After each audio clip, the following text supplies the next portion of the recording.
So looking at the separator grate section, of course, twin rotor, these grates are a little bit different than our S series, but the logic is going to stay the same. And main thing is our separator grate spacers. So in corn especially, we want to have these spacers up here installed. That drops that separator grate down a little bit and gives room for threshed cobs to roll through without getting broken up and ending up in the grain tank. So make sure those are installed. And then for a lot of guys in our area, in our conditions, usually separator performance is sufficient where you can just leave these in the installed position in soybeans too. But you do have that option, especially in small grains, if you want those tines a little bit more active in stirring that crop, mixing that grain out, you can remove those and put them in the storage position.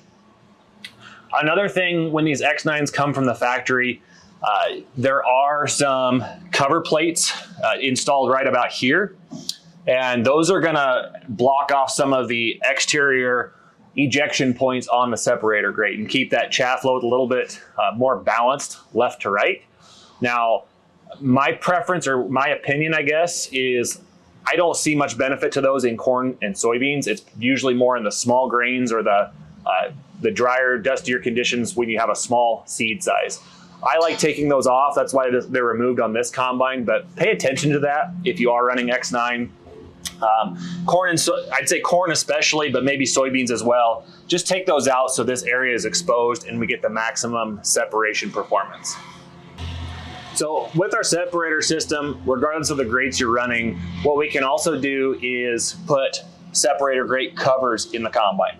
Now this is useful when we're in really dry and brittle conditions, like late season soybeans when everything's low moisture and dry and everything's turning to dust as it's going through the machine.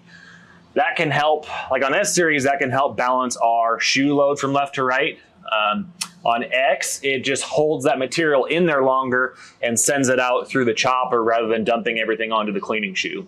So one way to know that is if you're cleaning shoe limited and it's mid to late season, especially in soybeans, usually that's a sign to either start putting separator grate covers in or adjust our threshing settings to be a little bit more gentle on that material. But those covers are available through parts. You get about 30 or more in a pack, and you can, like I said, put them in bay by bay to your liking.